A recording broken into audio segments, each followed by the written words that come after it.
আরে বিয়ে, গোপালের আগামীকাল বিয়ে, তাই সে বরের পোশাক তৈরি করিয়ে এনেছে মনের মতন করে সুন্দর একটা পোশাক। পোশাকটা বাড়িতে এনে দু একবার পরেও তার দেখা হয়ে গেল। তারপর বিরক্ত হয়ে আবার তুলেও রাখলেন। রাতে খাবার সময় গোপালের মা জিজ্ঞেস করলো, কী রে গোপাল, পোশাক পছন্দ হয়েছে তো?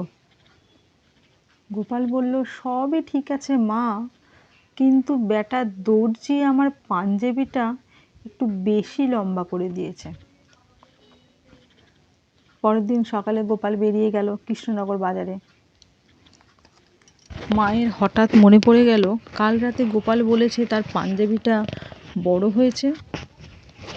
তাই মা ভাবলো কেটে ওটা একটু ছোট করে দেয়া যাক।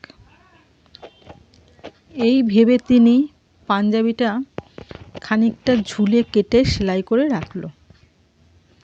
এদিকে গোপালের বোনেরাও এসেছিল দাদার বিয়েতে। তারা শুনেছিল যে দাদার পাঞ্জাবিটা বড় হয়েছে। তাই বড় বোন কাউকে কিছু না বলে পাঞ্জাবিটা বার করে আবার খানিকটা কেটে সেলাই করে রাখলো।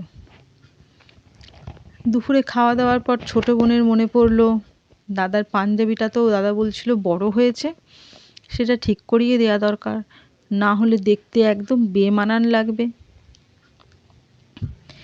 এই কথা মনে হতেই ছোট বোন গিয়ে আবার তার উপর খানিকটা কেটে সেলাই করে রেখে দিল। এইভাবে কাটতে কাটতে বেশ ছোট হয়ে গেল পাঞ্জাবিটা।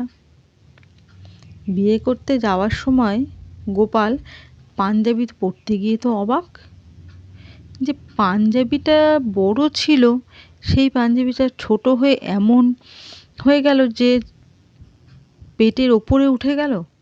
এতটা কি করে ছোট হয়ে গেল? তাড়াতাড়ি দর্জির দোকানে গিয়ে জিজ্ঞেস করলো। দর্জি তো কিছুতেই বলতে পারলো না। গোপাল রেগে গিয়ে দর্জিকে বেশ কড়া কড়া কথা শুনিয়ে চলে এলো। বাড়িতে এসে গোপাল সকলকে জিজ্ঞেস করে জানতে পারলো, সে বুঝলো তার কথার ভুলের জন্যই এই ঘটনাটা ঘটেছে। তখন নিরুপা কৃষ্ণনগরের বাজার থেকে নতুন আর একটা পাঞ্জাবি কিনে এনে সেই পাঞ্জাবি পরে গোপাল বিয়ে করতে গেল।